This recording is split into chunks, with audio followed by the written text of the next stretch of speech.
What's up, everybody? It's the Pirate Stacker coming at you with a fun-filled nothing in front of me for you to see.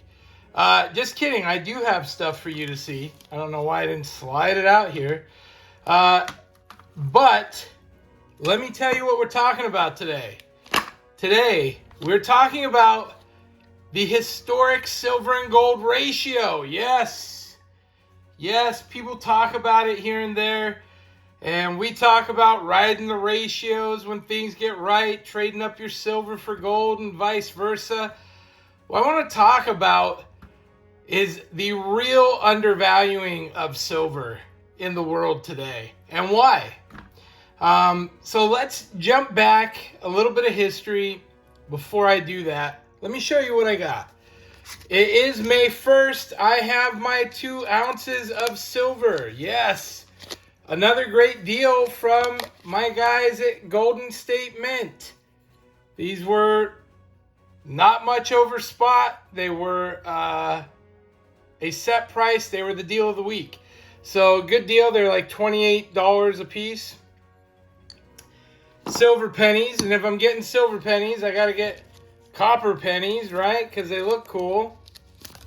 And then I got to get a bigger copper penny because it looks even cooler. Which it does. And then I gotta get the biggest copper penny because it's even cooler.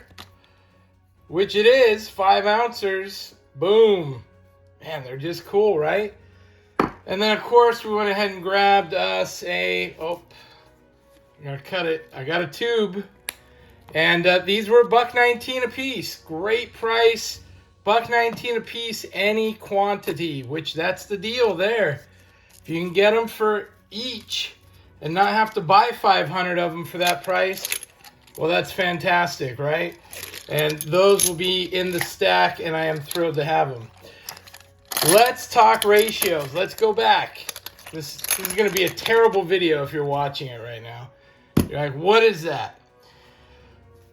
Historically, let's back it way up. Silver and gold has always been a thing, period, the end. We knew that. They're shiny, they're beautiful, trinkets, they've been used as money since the beginning of time.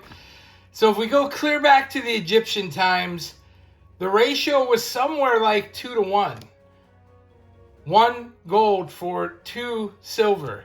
And they talk about 2.5, 3, but 2 to 3 to 1 was deemed the ratio in Egyptian times. So that's before Christ by several thousand years, I'd say. If you know your Bible, you can chirp in. 2 to 1, that's pretty incredible. Now that ratio came up in the Roman times. So this would have been after Christ, right? And in the Roman times, we're talking like 2,000 years ago, that ratio changed. And it was because the Romans were mining. They were mining for silver and gold. And so they started bringing in silver at a rate of 8 to 1.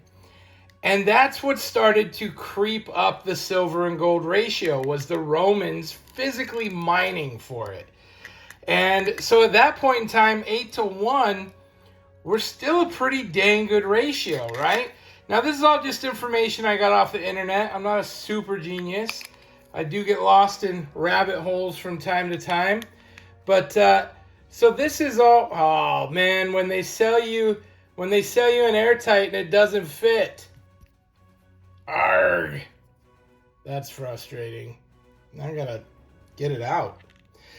So 8 to 1 is what we're sitting at in Roman times. Now, as time goes on through the Dark Ages and what have you, they start talking about it creeping up to as much as 10 to 1, 12 to 1. And still, you see the value of silver is very high relative to gold, right? And so that's really interesting. And it has maintained that all the way up into the 1900s, which is crazy because the 1900s were just a couple generations ago, right? We're talking about early 1900s, 100 years ago. That silver to gold ratio was around 15 to 16 to 1. 15 to 16 to 1. Now, what changed that? What changed that ratio? You know, these days, today, in fact, we're at 87 to 1 currently. That's crazy. That's high.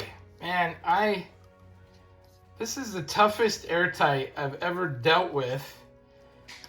And I'm boogering it all up just trying to get it open. Goodness me, you guys. Anybody have an idea of how to do this better? Because my pocket knife is hammering it. So 15 and 16 to 1. Now that happened until we started talking about, hey, we need to take that, buy back that silver here in the US. Man, what an ugly mess that made. We need to do that silver buyback. Your government needs or gold buyback. Your government needs your gold. And we start talking about that stuff. And lo and behold, the government gets the gold, and what happens? The ratio jumps. Jumps from 15, 16 to 1 to 35 to 1. Then we go to war, and it jumps again, even higher. And it's never looked back. And we ended up changing off of the gold standard, and it skyrocketed as high as 90, 94 to 1, 95 to 1. I got a chart we'll look at. So it skyrockets, right? Jumps way up. Never seen that in the history of it, right? Not till we start manipulating it and we come off the gold standard. Well, guess what happens? We get a new president, we go back on the gold standard. And guess what happens? The ratio goes back to normal, drops to like 17 to 1. And this was after it had already skyrocketed to 90 to 1. Literally just switching back to the gold standard, which is money being worth what it's backed in gold, right? So we switch back, it jumps. Well, we go back onto the Federal Reserve, get off the gold standard, and guess what? It skyrockets again. That ratio jumps sky high. And you go, well, wait a minute. How could that be? 2 times now we've seen it do the same thing. Well, guess what?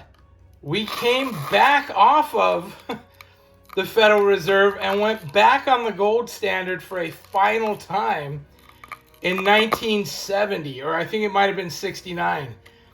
And guess what gold did? Boom. Plummeted again to the gold and silver ratio of 15 to 1. This was in 1971, you guys. 1971, there was a 15 to 1 gold ratio, silver to gold ratio. 15 ounces of silver equaled 1 ounce of gold. And immediately that had to go away. That had to stop. Right? And so they quickly ousted it, and we've never looked back. We've never gone back on the gold standard. They don't want to be on the gold standard. Gold is worth much more if we're not on a gold standard. And why is that? Well, because that pins your economic prowess to the amount of gold you have backing it.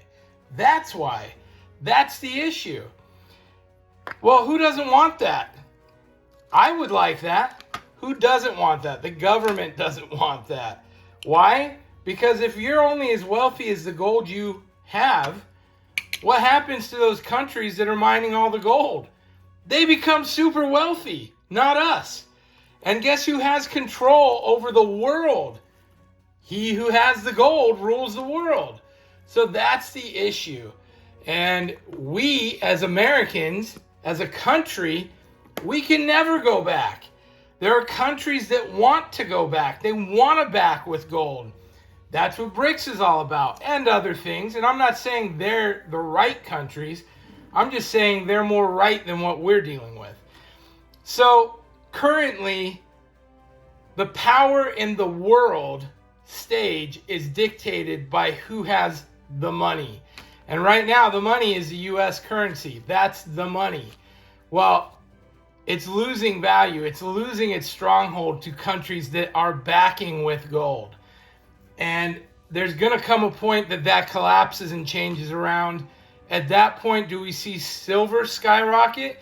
Yeah, gold is certainly not going to plummet. I can promise you that. Gold won't plummet, silver will skyrocket. And who knows when that comes, but let me tell you this, we're closer to that happening now than we have been in the last 50 years. Let me show you a couple things real fast. Take a look. Other than these beautiful 5-ounce monsters, holy moly, are they pretty. Wow. Very cool. Anyway, let's go look at a couple things I wanted to show you, and then we'll wrap this up. All right, so for all of you that are like, where are you getting this information?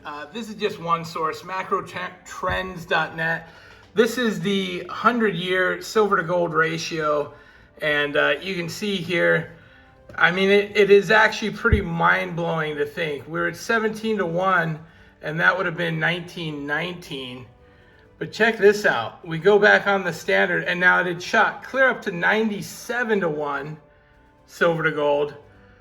But then we go back on the gold standard, we're at 17.7 in 68. And then we go back on and we drop clear to 15 in 79. 79, guys. That's bonkers. That's not that long ago. That's 45 years ago. 15 to 1 silver to gold ratio. And of course, we've gone up ever since. And here's why. Why not go back to the gold standard? This is on the stlouisfed.org. This is from the federal government, and they give us an explanation. Why not go back to the gold standard? There are significant problems with tying currency to the gold supply. One, it doesn't guarantee financial or economic stability. It doesn't guarantee it. But I'll tell you what, the world would be a lot less damaging if you had to pay gold for all your missiles and bombs and everything else. It's costly and environmentally damaging to mine. What a load of shit that is. Yeah, it is costly and it is environmentally damaging on a scale that is so minuscule compared to the environmental damage we do for lithium batteries and every other thing. The supply of gold is not fixed. No, it's not fixed. It is growing as more gets found. Here's exactly why, and they say it in black and white. The U.S. mines a lot of gold, but we're not the biggest producer, Wheelock said. The bigger suppliers of gold would have more control over our monetary policy, and there's no reason to have it because we can get the advantages of the gold standard and avoid the disadvantages without being on a gold standard. Right here, the bigger suppliers of gold would have more control over our monetary policy. That's all you need to know. If you have the gold, you make the rules. Well, guess what? We don't have the gold. We don't mine the most gold. We don't have nearly the most gold. What do we have? We have paper, and we print the holy hell out of it and buy the world into our submission. The world will be a better place on the gold standard. That's all I'm saying. Tell me your thoughts. What am I missing? Tell me what you think about this. I hope you enjoyed the show. Please like and subscribe. Join, become a member down at the bottom here. We got a lot of cool stuff happening on the channel. We will see you next time. Pirate out. Arg.